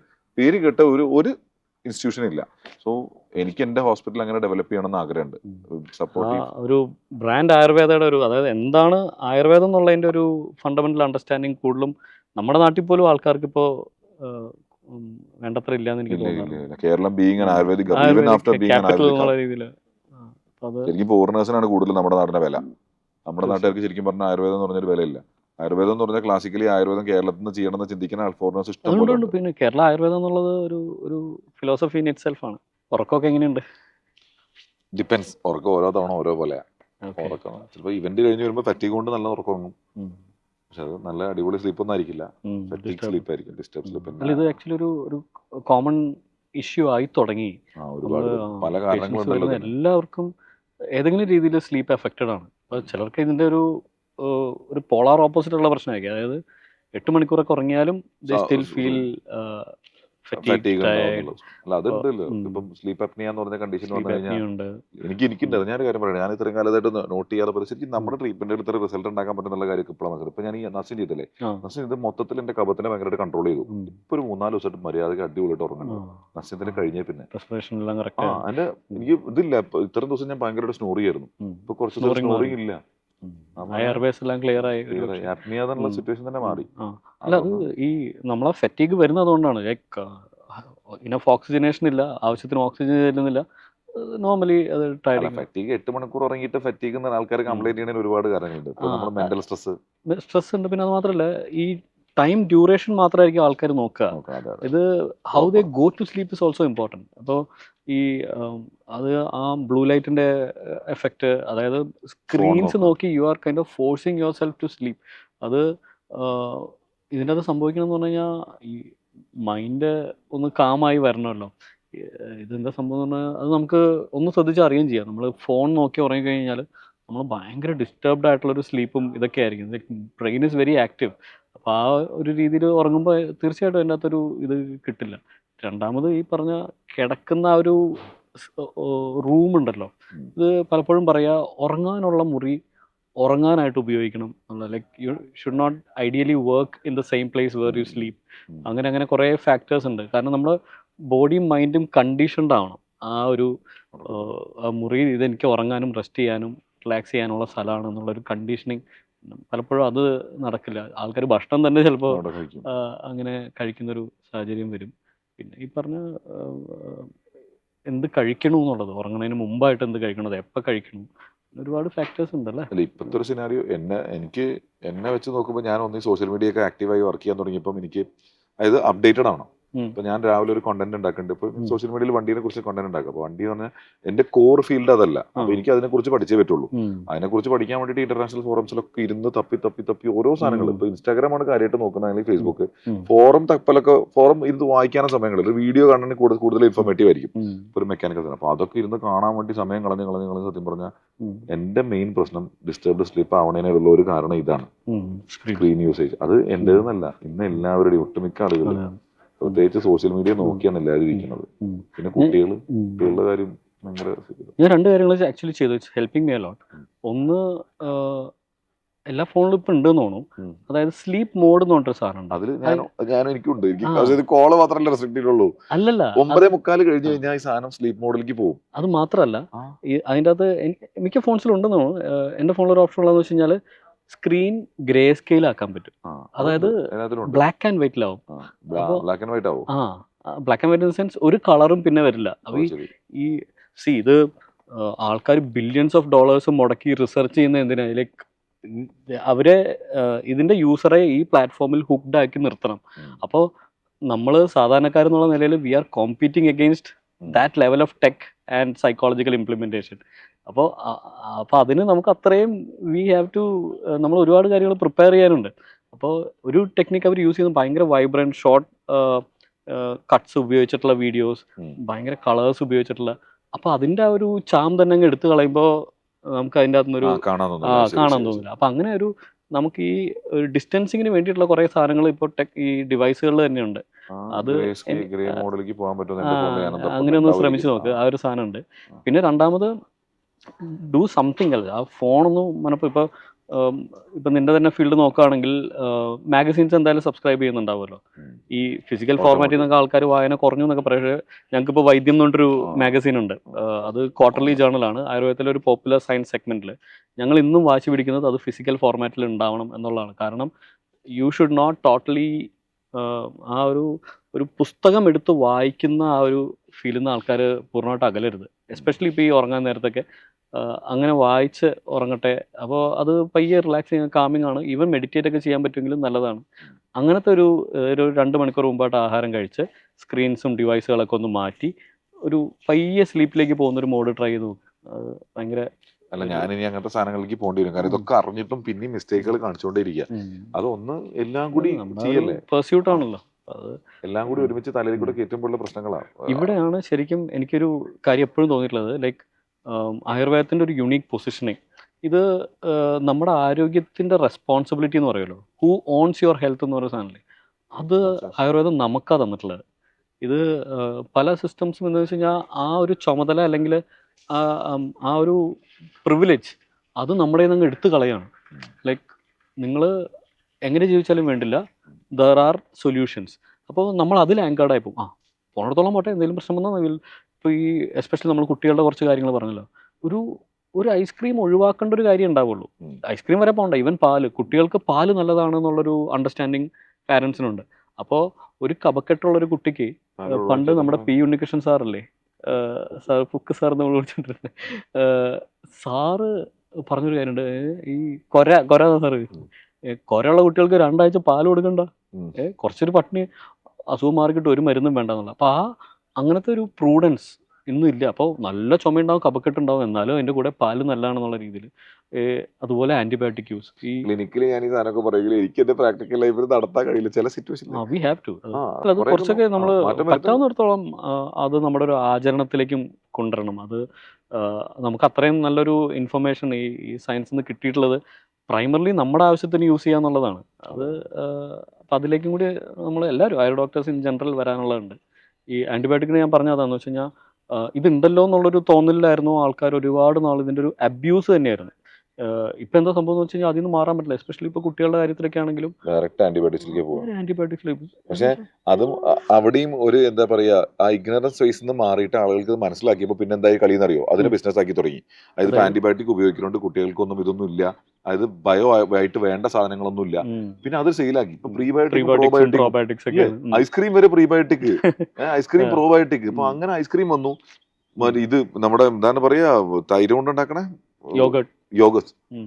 യോഗട്ട് പ്രീബയോട്ടിക് ആണ് പ്രോബയോട്ടിക് ആണെന്നൊക്കെ പറഞ്ഞിട്ട് ഭയങ്കര അതിനെ പ്രൊമോട്ട് ചെയ്തോണ്ടിരിക്കുക. ശരിക്കും ആയുർവേദത്തിൽ നേരത്തെ പറയുന്നത് നമ്മുടെ വില്വാദി ഗുളികനെ കുറിച്ച് ഞാൻ ഈ അടുത്തേ ഉം. കുറെ കാലം CME ഒന്നും പോയില്ല. ഉം. പിന്നെ ഈ അടുത്ത് എനിക്ക് തോന്നി ഞാൻ തന്നെ ഭയങ്കരമായിട്ട് ഫീൽഡിൽ നിന്ന് മാറിപ്പോകേണ്ടത് വെച്ചാൽ ഞാൻ ദിനേശ് സാറ് CME പോയി. ഓക്കെ. അപ്പൊ ദിനേശ് സാറ് വില്വാദി ഗുളികയെ കുറിച്ച് പറഞ്ഞു. അപ്പൊ വില്വാദി ചെയ്യണത് എന്താന്ന് വെച്ചാൽ വില്വാദിയിൽ ഉള്ള അത്രയും മൈക്രോബ്സ് വേറെ എവിടെയും ഉണ്ടാവില്ല. ഉം. കോടിക്കണക്കിന് മൈക്രോബ്സ് ആണ്. മൈക്രോബിയൽ സ്റ്റഡി നടത്തിയപ്പോൾ അത്ര സാധനം അതിനകത്തുണ്ട്. അപ്പൊ വില്വാദി ഇത്ര എഫിഷ്യന്റ് ആണ്. അതുകൊണ്ടാണ് ഈ സാധനം ഒരു വയറിളക്കോ ഇത് ഛർദിയോ വന്നു കഴിഞ്ഞാൽ അതിനെ ഈ- കൺട്രോൾ ചെയ്യണതിന്റെ ഈ സാധനം എനിക്ക് ഉള്ള എല്ലാ ഫോറത്തിലും ഞാൻ പറയുന്ന ഒരു സ്റ്റോറിയാണ് ഇത്. ഇപ്പോൾ ഐക്കെയിൻ്റെ CEO ആയിട്ടുള്ള ഒരു ഡോക്ടർ സുജിത് എറണാകുളത്തുണ്ട്. പുള്ളി മൈക്രോബയോളജി ആണെന്ന് തോന്നുന്നു. ആളുടെ ഒരു ലൈഫ് സ്റ്റോറിയാണ്. അതായത് പണ്ട് ഒരു ആയുർവേദ കമ്പനിയുടെ 75 ഇയർ സെലിബ്രേഷൻ്റെ പാർട്ടായിട്ട് ഒരു മൈക്രോബയോളജിസ്റ്റ് ഒരു പ്രസൻറ്റേഷൻ നടത്തി. ഭയങ്കര ഫേമസ് ആയിട്ടുള്ള വി തങ്കമണി എന്ന് പറഞ്ഞിട്ടൊരു മാഡം. അവരുടെ പ്രോബ്ലം സ്റ്റേറ്റ്മെന്റ് എന്ന് പറയുന്നത് വില്വാദി ഗുളിക അറിയാലോ, അതിൻ്റെ ഒരു മീഡിയം എന്ന് പറയുന്നത് ആട്ടുമൂത്രാണ്. അപ്പോൾ അത് ഗോഡ്സ് യൂറിനിൽ ട്രിച്ചറേറ്റ് ചെയ്താണ് ആ മെഡിസിൻ ഉണ്ടാക്കുന്നത്.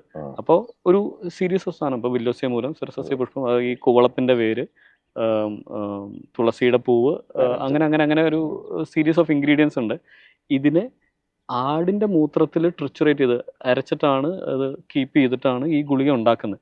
അപ്പോൾ അത് കഴിക്കാനും ബുദ്ധിമുട്ടാണ്, നമുക്ക് പ്രിസ്ക്രൈബ് ചെയ്യാനും അതിൻ്റെ ഒരു ബുദ്ധിമുട്ടാണ്, ആൾക്കാരെ അതിൻ്റെ ഒരു കൺവിക്ഷനിലേക്ക് എത്തിക്കാനും ഡീപ്പ് വിത്തിൻ നമുക്ക് തോന്നും ഇത് എന്തിനാ ഇതിൻ്റെയൊക്കെ ആവശ്യം എന്നുള്ള രീതിയിൽ. അപ്പോൾ അവരുടെ പ്രോബ്ലം സ്റ്റേറ്റ്മെൻറ്റ് കമ്പനീസ് തന്നെ വന്നിട്ടുള്ളത്. കാരണം ഒരു സ്റ്റെറൈൽ എൻവയറമെൻറ്റിൽ ഇത് ഉണ്ടാക്കുക എന്നുള്ളൊരു ചലഞ്ച്, പിന്നെ എന്തിനാണ് ഇതൊക്കെ യൂസ് ചെയ്യുന്ന അൺഹൈജീനിക് അല്ലേ എന്നൊക്കെ ഉള്ളൊരു ക്വസ്റ്റ്യനിൽ അപ്പോൾ ഇവരോട് ചോദിച്ചിരുന്നത് like what is the alternative, ഇത് വേറെ എന്തെങ്കിലും മീഡിയയിലൊക്കെ ചെയ്താൽ നടക്കുമോ എന്നുള്ള രീതിയിൽ. അപ്പോൾ ഇവർ വളരെ എലാബറേറ്റ് ആയിട്ടുള്ള ഒരു സ്റ്റഡി നടത്തി. അതിൻ്റെ ആ പേപ്പേഴ്സ് ഞാൻ ഇപ്പോഴും അന്വേഷിച്ചുകൊണ്ടിരിക്കുകയാണ്. ഇവർ പ്രസൻറ്റ് ചെയ്തത് മാത്രമേ എനിക്ക് ഓർമ്മയുള്ളൂ. ഇദ്ദേഹം അന്ന് അവിടെ ആങ്കർ ആയിരുന്നു, ഈ സുജിത് എന്ന് പറഞ്ഞിട്ട് ഈ പ്രോഗ്രാം ആങ്കർ ചെയ്യാൻ വന്ന ആളാണ്. എന്നിട്ട് ഇവർ പ്രസൻറ്റ് ചെയ്തപ്പോൾ പറഞ്ഞത് അവർ പല variations of these herbs plus multiple media, അതായത് ഒരു കൺട്രോൾ കീപ്പ് ചെയ്തിട്ട് ആടിൻ്റെ മൂത്രം യൂസ് ചെയ്തു, ഗോമൂത്രം യൂസ് ചെയ്തു, ഹ്യൂമൻ യൂറിൻ യൂസ് ചെയ്തു, ഡിസ്റ്റിൽ വാട്ടർ യൂസ് ചെയ്തു, സാധാ വെള്ളം യൂസ് ചെയ്തു, മിൽക്ക് യൂസ് ചെയ്തു, അങ്ങനെ കുറേ മീഡിയയിൽ ഇവരിതിൻ്റെ കൾച്ചേഴ്സ് സെറ്റ് ചെയ്തു. അപ്പോൾ ദിനേശ് സാറ് പറഞ്ഞ പോലെ ഇതിൻ്റെ അകത്ത് മൈക്രോബ്സ്, സ്പെസിഫിക്കലി ഒരു ഫംഗൽ മൗൾഡ് ഫോം ചെയ്യുന്നുണ്ട്. ഒരു ഫംഗസ് ഈ ആടിൻ്റെ മൂത്രത്തിൽ ഈ ഇൻഗ്രീഡിയൻസ് ചേർക്കുമ്പോൾ ഒരു ഫംഗസ് ഫോം ചെയ്യുന്നുണ്ട്. ഫംഗസ് ഒരു പ്രത്യേക തരം ടോക്സിൻ റിലീസ് ചെയ്യും. അതാണ് ഈ വില്വാദി ഗുളികയുടെ ആൻറ്റിടോക്സിക് എഫക്റ്റ് എന്ന് പറയുന്നത്. അപ്പോൾ അതറിയാലോ, നമ്മൾ പാമ്പിൻ്റെ വിഷത്തിന് വരെ കൊടുക്കുന്ന സാധനമാണ്. ഫുഡ് പോയ്സണിങ്ങിനൊക്കെ ഷുവർ ഷോട്ടാണ് ആ സാധനം. അപ്പോൾ ഇത് എങ്ങനെ ഇത് ആക്ട് ചെയ്യണമെന്നുള്ളതിൻ്റെ ഒരു ഫണ്ടമെൻ്റൽ സാധനം ഈ ആടിൻ്റെ മൂത്രത്തിലാണ്. ഈ കോമ്പിനേഷൻ ഈ ബേസിൽ വന്നാലേ ഇത് വർക്ക് ചെയ്യുള്ളൂ. അപ്പോൾ അവർ പറയും നിങ്ങൾക്ക് എഫക്റ്റീവ് ആയിട്ടുള്ള വില്വാദിയാണോ, you have to use this combination എന്നുള്ള രീതി. ഇത് കേട്ട് ഇൻസ്പയർഡ് ആയിട്ട് സുജിത് സാറ്, അത് പ്രോഗ്രാം ആങ്കർ ചെയ്യാൻ വന്ന ആൾ, പിന്നെ ആയുർവേദത്തിൻ്റെ ഡൈ ഹാർഡ് ഫാനായിട്ട് കുറേ നാൾ AVPRFലൊക്കെ വർക്ക് ചെയ്ത് ഇപ്പോൾ ഓൾ ഇന്ത്യ ഇൻസ്റ്റിറ്റ്യൂട്ട് ഓഫ് ആയുർവേദയുടെ ഇൻക്യുബേറ്റർ ഉണ്ട്, ഐക്യൻ എന്ന് പറഞ്ഞത്, അതിൻ്റെ CEO ആണ്. ആയുർവേദക്കാരെ സ്റ്റാർട്ടപ്പ് ചെയ്യാനും പ്രൊമോട്ട് ചെയ്യാനൊക്കെ ആയിട്ട് വർക്ക് ചെയ്യുന്നത്. അപ്പോൾ അത്രയും പവർഫുൾ മെഡിസിൻസ് ഉണ്ട്, അതിൻ്റെ ലോജിക്കും ഉണ്ട്. ഈ ആന്റിബയോട്ടിക് റെസിസ്റ്റൻസ് ആക്ച്വലി ആന്റിബയോട്ടിക് കഴിച്ച് ഈ ഫ്ലോറ ഫുള്ള് നഷ്ടപ്പെട്ട് ഈ ഫ്ലോറിനെ റിസ്റ്റോർ ചെയ്യാൻ ഏറ്റവും അടിപൊളി മരുന്നാണ്. ഒരു വിഷത്തിന് മാത്രമല്ല, ഇതിനെ റിസ്റ്റോർ ചെയ്യാൻ ഏറ്റവും അടിപൊളി മരുന്നാണ് വില്വാദി എന്ന് വരെ പുള്ളി എന്ന് പറഞ്ഞു. Very nice. അപ്പൊ അത് കേട്ടപ്പോൾ സത്യം പറഞ്ഞാൽ ഞാനിങ്ങനെ അയ്യോ വഴിയിലേക്ക് ചിന്തിക്കുന്നു, നേരത്തെ അറ്റൻഡ് ചെയ്യേണ്ടായിരുന്നു. പുള്ളിയൊക്കെ ആ ഒരു തീമിൽ പോണ ആളാണ്. അതെ അതെ അതെ, അത് കുറെ അങ്ങനെയുണ്ട്. നമ്മൾ കൃമിശോധനം എന്നുള്ള ടോപ്പിക്, ഡീവർമിംഗ് ഭയങ്കര വാസ്റ്റ് ആണ്. അപ്പൊ പുള്ളി പറയേണ്ടത് കൃമിയുടെ ലൈഫ് സൈക്കിൾ എടുത്താൽ മതി. കൃമിയുടെ ലൈഫ് സൈക്കിൾ എടുത്തു കഴിഞ്ഞാൽ ഗട്ടിൽ ഫോം ചെയ്ത് ഇത് എന്താണ് രണ്ടാമത് ബർത്ത് കൊടുക്കുന്നത് ലങ്ങിലാണ്. ബ്ലഡ് സർക്കുലേഷനിൽ കൂടെ കയറി ലങ്ങിൽ വന്ന് മുട്ടയിട്ട് ഈ ലാർവ വളർന്ന് വലുതാവണ സമയത്ത് കുട്ടികൾ രാത്രി ചുമക്കുമ്പോൾ വായിൽ കൃമി വരുന്നുണ്ട്. അപ്പൊ രാത്രി ചുമക്കണതും പല്ല് കടിക്കണതിനൊക്കെ കാരണമായിട്ട് പറയണത് കൃമി എന്ന് പറയണ്ടല്ലോ നമ്മുടെ. അപ്പം അത് ഇതാണ് കാരണം. വായിലേക്ക് ചുമ വരുമ്പം ഈ പറഞ്ഞ ഇത് മുട്ട വിരിഞ്ഞ് ഇൻക്യുബേഷൻ കഴിഞ്ഞ് മുട്ട വിരിഞ്ഞ് വായിലേക്ക് വന്നിട്ട് പിന്നെയും വയറ്റിലേക്ക് പോവാണ്. അപ്പൊ വിസിബിൾ ആയിട്ടുള്ള കൃമി ആവണമെന്നില്ല. വിസിബിൾ അല്ല, കൃമി എന്ന് പറഞ്ഞാൽ നോർമൽ കൃമി അല്ല, അത് മൈക്രോബിയൽ ഫോമില്. അപ്പൊ ആ സാധനത്തിന്റെ സൈക്കിൾ ശരീരത്തിന്റെ ഉള്ളിൽ തന്നെ നടന്ന് കളിക്കുകയാണ്. അപ്പൊ നമ്മളൊരു കൃമിശോധന എന്നുള്ള മെഡിക്കേഷൻ ഇപ്പൊ ആയുർവേദത്തിൽ പറയണത് എന്താണ്, നമ്മൾ 10 ദിവസം അല്ലെങ്കിൽ 7 ദിവസം 15 ഡേയ്സ്, ഞാൻ കൊടുത്തോണ്ടിരുന്നത് 15 ദിവസം, രണ്ടാഴ്ചത്തേക്ക് കൃമിശോധന ചെയ്യാൻ പറഞ്ഞു. പുള്ളി പറയാം അതുപോലും എഫക്റ്റീവ് അല്ലാതെ ആയി തുടങ്ങി ഇപ്പൊ. കാരണം കുട്ടികൾ അത്രയ്ക്കും മധുരമൊക്കെ കഴിക്കുക. കാരണം ഇതിന് ഓപ്പോസിറ്റ് ആയിട്ടുള്ള എൻവയറമെന്റ് ഉണ്ടാക്കിക്കൊണ്ടിരിക്കുകയാണ്. അപ്പൊ പുള്ളി പറയണത് പുള്ളിയുടെ ഡോസേജ് ഇപ്പം 1 മാസമാണെന്ന്. കാര്യം ശരിയാണ്. മധുരരസം ആജന്മപ്രഭൃത, അതായത് ഫ്രം ബർത്ത് ഇറ്റ് സെൽഫ് നമ്മൾ മധുരരസത്തിനോട് സാത്മ്യമാണ്, നമുക്ക് ഓക്കെ ആണെന്ന് പറയുമെങ്കിലും ഒരു പരിധി കൂടുതൽ നമ്മളാണ് കുട്ടികളെ മധുരം കഴിക്കാൻ പ്രേരിപ്പിക്കുന്നത്. അതായത് വീട്ടിൽ പോകുമ്പോൾ കുട്ടികൾക്ക് ചോക്ലേറ്റ്സ് കൊടുക്കുക, സോ ദേ ഗെറ്റ് കണ്ടീഷൻ. ഞങ്ങൾക്ക് കുട്ടികളല്ലേ, ഞങ്ങൾക്ക് സ്വീറ്റ്സ് കുറെ കഴിക്കണ്ടേ എന്നുള്ളൊരു തോട്ടിലേക്ക് വരെ പോകുന്നുണ്ട്. അപ്പോൾ we have to rethink all that choices എന്നുള്ളത് നമ്മളൊന്ന് ആലോചിക്കണം.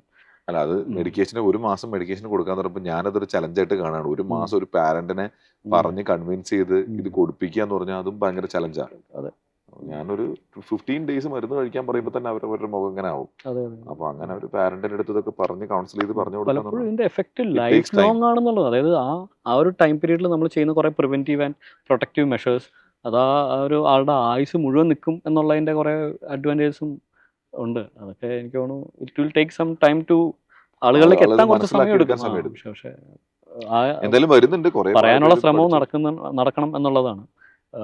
അതുപോലെ മറ്റൊരു കാര്യം ഞാൻ നേരത്തെ ശ്രദ്ധിച്ചതാണ്, ഈ ഞൊട്ട അടിച്ചപ്പോൾ നല്ല ശബ്ദം ഉണ്ടായിരുന്നു ഇങ്ങനെ ലൈക്ക് ഇത് പലപ്പോഴും ആൾക്കാർ ഈ ഞൊട്ട അടിക്കുന്ന എന്തെങ്കിലും പ്രോബ്ലം ഉണ്ടായിട്ടാണ് ആ ശബ്ദം കേൾക്കുന്നത് എന്നുള്ളത്. ഒരുപാട് നാൾ എനിക്കൊണ്ട് സയന്റിസ്റ്റുകൾ അന്വേഷിച്ചത് എന്തുകൊണ്ടാണ് ഈ ജോയിന്റ്സ് നമ്മൾ ഞെക്കുമ്പോൾ പൊട്ടുന്ന ശബ്ദം കേൾക്കുന്നത് എന്നുള്ളത്. എക്സാക്ട്ലി. അപ്പോൾ ഇത് ആദ്യമൊക്കെ ഇങ്ങനെ ഇടയ്ക്ക് ടെൻഡൻ സ്നാപ്പ് ചെയ്യുന്നതാണോ എന്നൊക്കെ വിചാരിക്കും, ഇതിൻ്റെ ഇടയിൽ കൂടെ പോകുന്ന ചില സാധനങ്ങൾ. പക്ഷെ ശരിക്കും ഈ സൈനോവിയൽ ജോയിൻസിൽ കുറച്ച് ഗ്യാസ് ട്രാപ്പ് ചെയ്യുന്നുണ്ട്, കാർബൺ ഡൈ ഓക്സൈഡ് പോലത്തെ. അത് ഇങ്ങനെ ഒരു ബബിൾ പോലത്തെ ഒരു ഇതിൽ ആ ജോയിൻസ് ഇങ്ങനെ പ്രൊട്ടക്ട് ചെയ്ത് വെച്ചിരിക്കുകയാണ്. അപ്പോൾ എല്ലാ ജോയിൻറ്റിൻ്റെ ശബ്ദവും ഒരു പ്രശ്നമല്ല, ചിലതൊരു നോർമൽ ഫിസിയോളജിയുടെ പാർട്ടാണ്. പക്ഷേ ഓഫ് കോഴ്സ് ഇതിങ്ങനെ നമ്മൾ റെഗുലർലി എപ്പോഴും ഓടിക്കുന്നതിൻ്റെ പ്രോബ്ലം ഉണ്ടാവും. ചില ടൈപ്പ് ശബ്ദങ്ങൾ ഇപ്പോൾ ഈ നമ്മുടെ ക്രെപ്പിറ്റേഷൻസ് ഒക്കെ പറയില്ലേ, അപ്പോൾ ഇത് എന്ത് ടൈപ്പ് ശബ്ദം എന്നുള്ളതും വരുന്നുണ്ട്. ഇത് നിനക്ക് ജോയിന്റ് ഇഷ്യൂസ് വരുന്നുണ്ടോ ഹോസ്പിറ്റലിലോ? അതിന്റെ വർക്കിന്റെ പാർട്ടായിട്ടും വരാം. ഇതെല്ലാം വളരെ എനിക്ക് വരുന്നുണ്ടെന്നാണോ? എനിക്ക് എന്താണ് പെയിൻസ് എല്ലായിടത്തും ഉണ്ടാവും. പിന്നെ എന്റെ 2 കാലം സർജറി ചെയ്ത് ഈ സ്പോട്ടിൽ നിൽക്കുന്ന ആൾക്കാർക്ക് ജനറലി വരുന്നുണ്ടോ? ഇഷ്ടംപോലെ പേർക്കുണ്ട്. ഒട്ടുമിക്ക ആളുകൾക്കും കഴുത്തിന് പെയിൻ ഉണ്ടാവും. പിന്നെ ഭയങ്കര സ്ട്രെയിനസ് അല്ലേ വണ്ടി ഓടിക്കാന്ന് പറഞ്ഞാൽ, പ്രത്യേകിച്ച് ഓഫ് റോഡ് വണ്ടി ഇരുന്ന് സ്പോൺസർ സംതിങ്. അതായത് ഇപ്പൊ ഒരു ഇവന്റ് കഴിഞ്ഞിട്ട് ഇത്രയും ദിവസം നിന്റെ ഹോസ്പിറ്റലിൽ റിക്യൂപ്പറേഷൻ. അതെ വരും ഇപ്പം വരും, ഞാൻ ബിസിനസ് ആക്കാൻ നോക്കാന്ന് പറയും. പക്ഷെ ആൾക്കാരെ എഡ്യൂക്കേറ്റ് ചെയ്യാന്ന് പറഞ്ഞാൽ ഭയങ്കര പാടാണ്. പക്ഷെ എനിക്കിപ്പം എന്റെ പേഴ്സണൽ എക്സ്പീരിയൻസ് തന്നെ എനിക്ക് ഷെയർ ചെയ്യാനുണ്ട്. ഞാനിത് നോക്കാതെ കൊണ്ടുവന്നിട്ടാണല്ലോ എനിക്ക് പണി വന്നത്. ഞാൻ നേരത്തെ കെയർഫുൾ ആയിരുന്നെങ്കിൽ എനിക്ക് പണി വരില്ല. പോസ്റ്റർ കറക്ഷൻ ഒക്കെ ഞാൻ നേരത്തെ ചെയ്യണമായിരുന്നു. ഗാന്ധിജിയുടെ ലെവലിലെത്തിയില്ല, my life is my message എന്നുള്ള ആ ലെവലിലേക്ക് എത്തേണ്ടി വന്നു ഇപ്പോ. ഓക്കെ, ഇപ്പോൾ ഫർദർ ഐ വുഡ് സേ ഇന്നത്തെ ഒരു ദിവസം എന്ന് പറഞ്ഞു കഴിഞ്ഞാൽ എന്നെ സംബന്ധിച്ചിടത്തോളം ഒരുപാട് പുറകോട്ട് പോയി കാലം. കോളേജിലെ ഒരു കാലഘട്ടവും ഞാൻ വിളിച്ചപ്പോൾ ആദ്യം തന്നെ അതിന് ഓക്കെ പറഞ്ഞതുകൊണ്ടാണ് എനിക്ക് പഴയ കാര്യങ്ങൾ ഓർക്കാനായിട്ട് താല്പര്യം ഉണ്ടായി. പിന്നെ നിങ്ങൾ എന്നെ മറ്റേ വട്ടം എന്ന് പറഞ്ഞിട്ട് ഞാൻ ബൈക്ക് വീൽ ചെയ്തത് ഓർക്കുണ്ടോ? ഫാഡ് എന്നാണ് ഫാഡ് എന്ന് വെച്ചാൽ ക്രേസ് എന്നുള്ള ക്രേസി എന്നുള്ള ഫഹദിനെ ഫാഡ് എന്നാണ് വിളിച്ചോണ്ടിരുന്നത്. നല്ലൊരു ടൈമായിരുന്നു. പിന്നെ എനിക്ക് നിങ്ങളുടെ കൂടെ കൂടി കഴിഞ്ഞാലേ ഇപ്പൊ കുറെ പഴയ നിങ്ങളൊരു ഇന്റലക്ട് ആണെന്നുള്ള സാധനമാണ് എന്റെ തലയിൽ. കുറെ സാധനങ്ങൾ പൊടി തട്ടി എടുക്കാലോ. എനിക്ക് തോന്നുന്നു നമ്മുടെ ഒരു മോൾഡിംഗ് പീരീഡും ആയിരുന്നു അത്. അല്ല, കുറെ കാര്യങ്ങൾ അതിന് അന്ന് പഠിച്ചിട്ടുണ്ട്. പക്ഷെ ഞാൻ അതിനൊക്കെ കംപ്ലീറ്റ് വിട്ട് പ്രാക്ടീസും ഇതും മാത്രമായപ്പോഴേ എനിക്ക് കുറെയൊക്കെ എന്താ പറയാ ഈ അക്കാഡമിക് സാധനങ്ങൾ ഞാൻ കുറെ വിട്ടുപോയി. ഇന്ന് നിങ്ങൾ വിളിച്ചപ്പോൾ ഞാൻ ആദ്യം വന്നത് എന്തെങ്കിലും കുറെ സാധനം പൊടി തട്ടാലോ എന്ന് വെച്ചത്. So thanks a lot for spending some time with us. എന്റെ കോളേജ് കാര്യങ്ങൾ ഓർപ്പിച്ചതിനും എനിക്ക് ഭയങ്കര നന്ദി. ചേട്ടൻ വിളിച്ചപ്പോൾ തന്നെ എനിക്ക് അവിടെ ഇന്റലക്ച്വൽ കാര്യങ്ങളിലേക്ക് പോകണമെന്ന് കുറെ ആഗ്രഹം ഉണ്ടായിരുന്നു. ഞാൻ ചിന്തിക്കാത്ത കുറെ സാധനങ്ങൾ. So, thank you.